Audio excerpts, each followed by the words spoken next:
आपणासमोर आरक्षणाचं महत्त्व पटवून देत आहेत. त्याचबरोबर आरक्षण मराठा समाजाला किती गरजेचं आहे हेही सांगत आहेत. आपल्यासमोर येत आहे वैष्णवी विक्रम काशीद, राहणार वांगी नंबर 1. प्रतीप चंद्र लेखे व वर्धिष्णु विश्ववंदिता, शाह सुनो शिवसैषा, मुद्रा भद्राय राजते, मुद्रा भद्राय राजते. या राजाच्या राजमुद्रेला वंदन करते आणि माझ्या भाषणास सुरुवात करते. जमलेला माझा एक मराठा, जमलेला माझा नेक मराठा, जमलेला माझा लाख मराठा आणि आज तर जमलेला माझा लाख लाख मराठा. तुम्हा सर्वांना सर्वप्रथम माझा शिवनमस्कार. समस्त मराठा समाजासाठी आपलं घरदार सोडणारे आणि घरी बायकोला सांगून आलेले की घरी आलो तर तुझा, नाहीतर या मराठा समाजाचा आणि खऱ्या अर्थानं कुठल्याही राजकीय पक्षाला विकला न गेलेला जर मराठ्यांचा एकमेव नेता कोण असेल तर तो म्हणजे मनोज जरांगे पाटील. मनोज जरांगे पाटील अतिशय सामान्य घरातून पुढे आलेला, 2 एकर शेती समाजासाठी विकला गेलेला आणि खऱ्या अर्थानं तुमच्या आमच्या या मराठा समाजाच्या हक्कासाठी लढणारा नेता म्हणजे मनोज जरांगे पाटील. आणि म्हणूनच आज या करमाळा तालुक्यातून आणि इतर भागातून आलेल्या सगळ्या मर्द मराठी मावळ्यांचं मी कुमारी वैष्णवी विक्रम काशीद, सकल मराठा समाज वांगी 1च्या वतीनं या पुण्यनगरीत सर्वांचं सहर्ष सहर्ष स्वागत करते. एक मराठा लाख मराठा ही ताकद मनोज जरांगे पाटील यांनी अवघ्या महाराष्ट्राला दाखवून दिली आहे. आणि त्यामुळेच आज अंतरवाली सराटी येथे धावत अनेक राजकीय पक्षांना जावं लागते. मी एक म्हणत नाही, अनेक. त्यामुळे सत्ता राजकारण बाजूला ठेवा, एक मराठा योद्धा म्हणून पुढे या. इतिहास घडल्याशिवाय राहणार नाही, इतिहास घडल्याशिवाय राहणार नाही. आणि हा इतिहास माझ्या वाघानं घडवलाय. तो वाघ म्हणजे मनोज जरांगे पाटील, तो वाघ म्हणजे मनोज जरांगे पाटील. कुठल्याही राजकीय पक्षाला विकला न गेलेला नेता म्हणजे मनोज जरांगे पाटील. अहो म्हणतात ना, शेर कभी बिकते नहीं पैसों के बाजार में, शेर कभी बिकते नहीं पैसों के बाजार में, और बिकने वाले टिकते नहीं छत्रपति शिवाजी महाराज के दरबार में, छत्रपति शिवाजी महाराज के दरबार में. आणि हा वाघ आजपर्यंत टिकून आहे. खरं तर आज या ठिकाणी जमलेला माझा सकल मराठा समाज या ठिकाणी स्वतःच्या अस्मितेसाठी, स्वतःच्या न्याय हक्कासाठी येथा जमले आहे. खरं तर माझ्या या महाराष्ट्राचा इतिहास नेमका सांगतो काय? माझ्या या महाराष्ट्राचा इतिहास नेमका लिहिला कुणी? कुठल्या आयऱ्या गायऱ्यानं लिहिला नाही किंवा कुठल्या लुंग्या सुंग्यानं लिहिला नाही. मग या महाराष्ट्राचा इतिहास नेमका लिहिला कुणी? अरे या महाराष्ट्राचा इतिहास लिहिला शाहिरांच्या डप्पानं, घोड्यांच्या टापानं, तलवारीच्या लखलखटानं, हिरवाईच्या शालीनं, सह्याद्रीच्या ढालीनं आणि माझ्या शिवछत्रपतींच्या समशेरीनं बांधवानो या महाराष्ट्राचा इतिहास लिहिलाय. या महाराष्ट्राचा इतिहास लिहिलाय माझ्या जिजाऊंच्या लेकींनी, या महाराष्ट्राचा इतिहास लिहिलाय माझ्या सावित्रीच्या लेकींनी. अरे पृथ्वी कुठल्याही शेषनागाच्या मस्तकावर बसलेली नसून त्या माझ्या गोरगरीब कष्टकरी काबडकरी शेतकऱ्याच्या तळहाताच्या फोडावर बसली आहे. हे ज्यांनी संपूर्ण महाराष्ट्राला नव्हे तर संपूर्ण जगाला दाखवून दिलं त्या माझ्या मर्द मराठ्या मावळ्यांचा आहे हा महाराष्ट्र, त्या माझ्या शेतकऱ्याचा आहे हा महाराष्ट्र. आणि आज त्याच्यावर काय वेळ आली आहे? मराठा तितुका मेळवावा, महाराष्ट्र धर्म वाढवावा.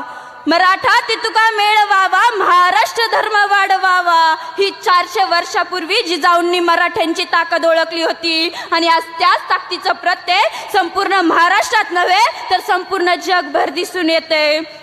अहो देणारे आहोत असं समजल्या जाणाऱ्या मराठा समाजावर आज घेण्याची वेळ आली आहे. मराठा म्हणलं की म्हटलं जातं मराठा म्हणजे श्रीमंत, मराठा म्हणजे बागायतदार, मराठा म्हणजे जमीनदार. परंतु जमीनदार नसणारा मराठा आता उरलायच कुठं? अहो त्यांच्या घरी जेव्हा पाटीलकी होती तेव्हा त्यांच्या दारात कुणी यायचा? मग तो मांग, भील, कोळी, माळी, तांबोळी, तेली, धनगर, हटकर, परीट, मुसलमान यापैकी कुणी यायचा, पण तो कधीच रिकाम्या हाताने परत जात नव्हता. आणि आज 100 एकराचा मालक गुंट्याचा धनी झालाय. आणि गुणवत्ता असून देखील त्यांना नोकऱ्या नाहीत.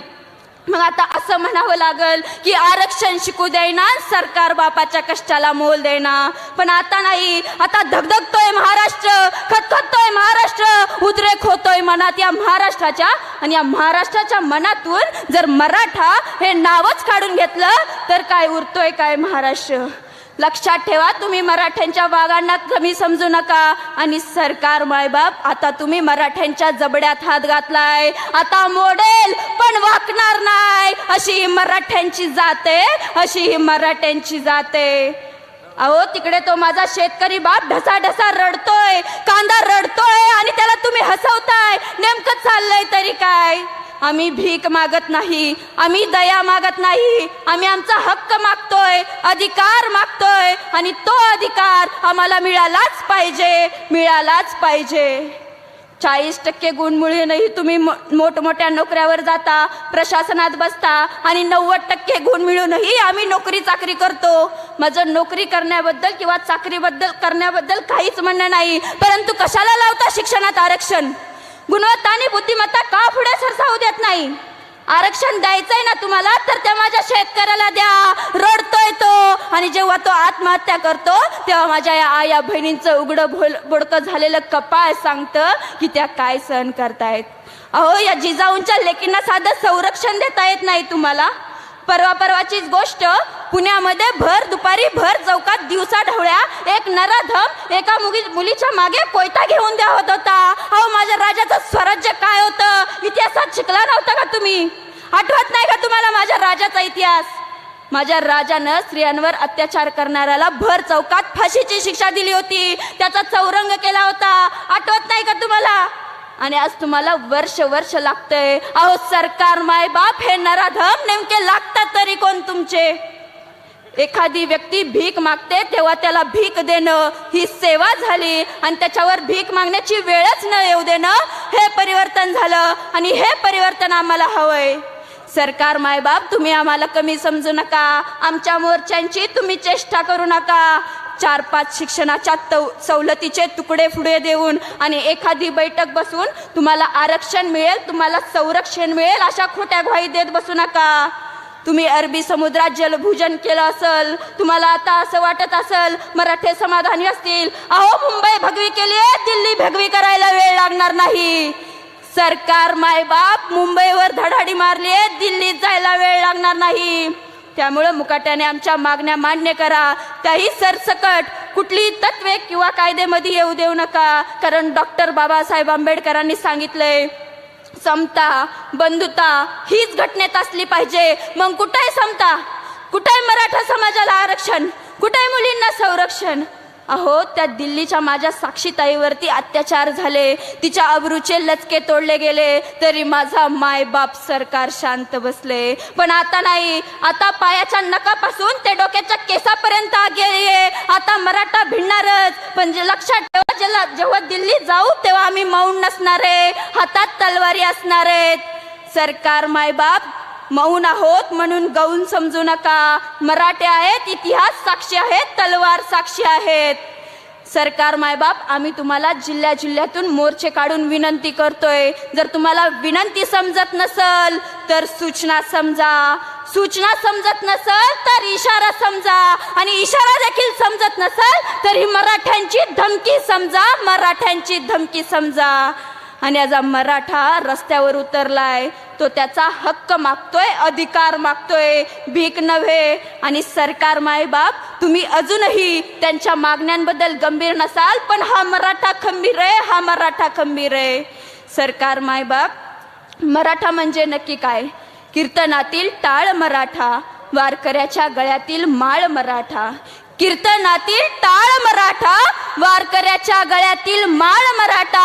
अहो या महाराष्ट्राची नाळ मराठा. बोला एक मराठा, आवाज आवाज, बोला एक मराठा, एक मराठा. स्वराज्यासाठी सांडलेलं रक्त मराठा, स्वराज्यासाठी सांडलेलं रक्त मराठा. दगडा धोंड्यापेक्षाही सक्त मराठा. अहो त्याहून पलीकडं दिल्लीचेही राखतो तख्त मराठा. तोच आमचा एक मराठा, एक मराठा, अब्दालीची हार मराठा, अब्दालीची हार मराठा, आकाशात भिरभिरणारी घार मराठा, अब्दालीची हार मराठा, आकाशात भिरभिरणारी घार मराठा, अहो झेंडा अटके पार मराठा, बोला एक मराठा, एक मराठा. गरिबीत कुजला मराठा, गरिबीत कुजला मराठा, अश्रूमध्ये भिजला मराठा, तरी देखील याच मराठी मातीत पुन्हा एकदा रुजला मराठा. तोच आमचा एक मराठा, एक मराठा. आणि आज त्या मराठ्यावर काय वेळ आली आहे, रस्त्यावर उतरण्याची वेळ आली आहे. माझ्या शेतकऱ्याच्या मालाला किंमत नाही, परिणामी शेतकरी कर्जाच्या ओझ्याखाली गाडला गेला आहे. गुणवत्ता असून देखील आरक्षणाविना नोकऱ्या नाहीत म्हणून कित्येक माझे बंधू भगिनी आत्महत्या करतायत. आणि जेव्हा माझा शेतकरी बाप त्यांना विचारायला जातो आरक्षणासाठी, तेव्हा सरकार काय म्हणतं, अभ्यास सुरू आहे, अभ्यास सुरू आहे, अभ्यास सुरू आहे, अभ्यास सुरू आहे. अहो अध्यक्ष महोदय, अजून किती वर्ष चालणार आहे हा तुमचा अभ्यास? अहो अध्यक्ष महोदय, किती आत्महत्याचं टार्गेट पूर्ण केल्यावर तुम्ही देणार आहे आरक्षण? सांगा अध्यक्ष महोदय, सांगा. अहो इथं बसलेल्या माझ्या दुसरीतल्या बहिणीला देखील कळतं आरक्षण मिळालं पाहिजे, हक्क मिळाले पाहिजेत. जिजाऊ आणि शिवरायांसारखं आम्हाला देखील जपलं पाहिजे हे माझ्या दुसरीत शिकणाऱ्या बहिणीला पण कळतं. आणि तुम्हाला कळायला ते वर्ष अभ्यास करावा लागतोय. किती शर्मेची गोष्ट आहे. आणि आता तर यांच्या अभ्यासाबाबत शंकाच यायला लागली की या साहेबांनी नक्की कोणत्या गुरुजीकडे क्लास लावलेत, देवच ठाऊक. जर तुम्हाला निष्ठा ठेवायची असेल तर आपल्या मनोज जरांगे पाटील यांसारखी निष्ठा ठेवा, धर्मवीर संभाजी राजांसारखी निष्ठा ठेवा. अरे आमचे संभाजी राजे गेले, मरण आठवलं तरी डोळ्यात पाणी येतं, पण काय थाटात मेले मायबाप. दोन्ही हात दोन्ही पाय साखळदंडाने बांधलेले, तुळापूरच्या संगमावर बांधलेले संभाजी राजे, त्यांना ज्या चापकानं मारलं जायचं त्यांचा तो चाबूक तारेचा आणि खिळ्यांचा होता. एक झपका बसला की 4-5 मांसाचे तुकडे तो बाजूला काढून घ्यायचा. झालेला जखमेला त्रास व्हावा म्हणून तिखटाची मिठाची चोळण त्यांच्या अंगावर केली जायची. आता प्राणकंठापर्यंत आला होता, आता जीव जाणार होता, आता सळई नुजरेत घुसणार होती. आणि शेवटचा प्रश्न मुघलांनी संभाजीराजांना केला, संभा क्यों मर रहे हो? हमारी एक बात मान लो, हम तुम्हें जिंदा छोड़ देंगे, इस तख्त का शहंशाह बनवाएंगे. काय कायचंय काय बाबा तुझं? सिर्फ एक बात, हमारे धर्म का स्वीकार कर लो, हमारे नाम का जय जयकार कर लो. अरे एकटा तळपयाच्या मस्तकाला गेली, कणा ताट केला, नजर वर केली, छाती फुगवल्याने सांगितलं, एवरंग्या काय मारायचं ते मार, काय माझ्या जीवाची लाई करायची ती कर, परंतु जोपर्यंत अंगात शेवटच्या रक्ताचा कण आहे, श्वासात श्वास आहे, तोपर्यंत हा शिवबाचा छावा तुझ्या सारख्या हलकट कुत्र्यासमोर नजर झुकवणार नाही. अरे मेलो तरी 72, पण धर्म कधी सोडणार नाही, याला म्हणायचं निष्ठा. शेवटी जाता जाता मला एवढंच म्हणावंसं वाटतं, हृदयात जागू दे पुन्हा एकदा रांगडा जोश, हृदयात जागू दे पुन्हा एकदा रांगडा जोश, दाई दिशी घुमू दे शिवछत्रपतींचा घोष, दाई दिशी घुमू दे शिवछत्रपतींचा घोष. चला तर मग एक होऊनी पेटवू स्वाभिमानाच्या मशाली, चला तर मग एक होऊनी पेटवू स्वाभिमानाच्या मशाली. एक आम्ही सारे फक्त या मराठा छताखाली, एक आम्ही सारे फक्त या मराठा छताखाली. आणि शेवटी जाता जाता या सरकार मायबापला मला एवढंच सांगावंसं वाटतं, जो मराठों के हित की बात करेगा वही महाराष्ट्र पे राज करेगा. जब नील गगन में केसरिया लहराएगा, तब होश ठिकाने होश ठिकाने होश ठिकाने आएगा. जयस्तु मराठा, जय जिजाऊ, जय शिवराय, जय शंभूराजे. झालं चालू. पडली भवानी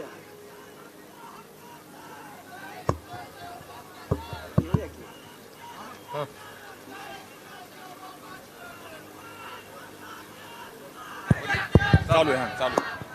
हॅलो, आताच मनोज दादा जरांगे पाटील यांचा फोन आलता. कुठेही सत्कार स्वीकारण्यासाठी थांबणार नाहीत. आपल्या सर्वांसाठी एक परांड्याची सभा 10 ते 15 मिनिटात संपली की येणार आहेत इकडं. पण मला एक सांगायचंय, आपण किती वेळ झाला इथं बसलाय? एक 15 एक 2-3 तास झाला असतील. पण आपल्या सगळ्यासाठी एका दिवसात 24 तास इथं 17 दिवस झालं ते माणूस आपल्यासाठी तिथं बसलेला होता आमरण उपोषणासाठी. त्याच्यामुळं एकाने ही जागा सोडायची नाही इथनं. बोला छत्रपती शिवाजी महाराज की. आपण सगळ्यांनी एक निश्चय करायचा, जोपर्यंत मनोज जरांगे पाटील इथपर्यंत येत नाहीत तोपर्यंत एकाने ही जागा सोडायची नाही. सगळ्याला मान्य आहे का?